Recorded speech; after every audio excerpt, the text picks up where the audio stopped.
ba bông mai bông bồn nơi bên chân video và tay đặc cam đi xôm chui xe mình đẹp mùi phong nếu chia scam phép bỏ cả sĩ co Campuchia còn chua câu đại pra nên câu pa pi niên pi bông mai bồn cầm rong miền làm tên hay samay 2004 2005នេះគឺកសិកររបស់យើងគាត់បានមានកំណត់ឆ្នៃដើម្បីប្រើនឹងគល់2ហើយការព្យួរនឹងឃើញថាលឿនគួរសមដែរបងប្អូនដោយសារតែដីដូចជាមិនសូវជាតាំងប្រហែលទេតាមយើងមើលហើយនេះជាសកម្មភាពរបស់គាត់ទៅការព្យួរឲ្យគាត់រស់ហើយសូមអធិស្ឋានផងពុកម៉ែបងប្អូនដោយសារតែថ្ងៃនេះដូចជាឈឺក្បាលផ្លាស់សាយអញ្ចឹងការនិយាយទៅក៏ពិបាកស្ដាប់តិចហើយវីដេអូនេះគឺខ្ញុំដាក់លាយជាមួយនឹងវីដេអូបរទេសបងប្អូនដោយសារតែចង់ឲ្យបងប្អូនដឹងពីអតីតកាលពីមុនគឺយើងជិះតែរទេះទេនិយាយរំទៅតែលេងស្រុកម្ដងគឺជិះរទេះដឹកអីដឹករទេះដែរកាលនោះដឹកស្រូវដឹក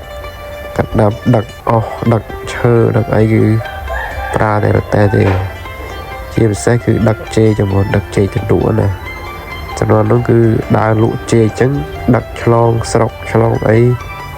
សប្បាយចំនួននោះកាលនោះបងអត់អស់សាំងអីទេឲ្យតែមានកោនោះគឺ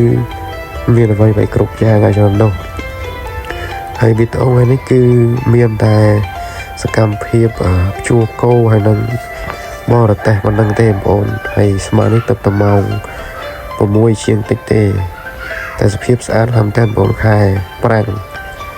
ហើយផ្លូវនេះជាផ្លូវទៅកន្លែងដែលគាត់រស់ដើម្បីដាក់ម្លឹកតែឥឡូវគាត់កំពុងធ្វើការបរទេសហើយអធិស្ឋានបងប្អូនដោយសារតែស្អកកអីផងឈឺក្បាលហើយនឹងផ្ដាសាយពេលចឹងទៅនិយាយទៅរៀងពិបាកស្ដាប់ទៅអធិស្ឋានទៅដល់ពុកម៉ែបងប្អូនអ្នកទស្សនាវីដេអូនេះហើយយើងจะដល់ខែព្យួរកោទេបងប្អូនខ្ញុំនឹងធ្វើការព្យាយាមដើរថតសកម្មភាពព្យួរកោឲ្យបានច្រើនដើម្បីចែកជូនដល់ពុកម៉ែបងប្អូនបានទស្សនាហើយក៏សូមចាត់ពុកម៉ែបងប្អូនជួយ follow page ហើយនឹងជួយ share ជួយ like ឲ្យបានច្រើន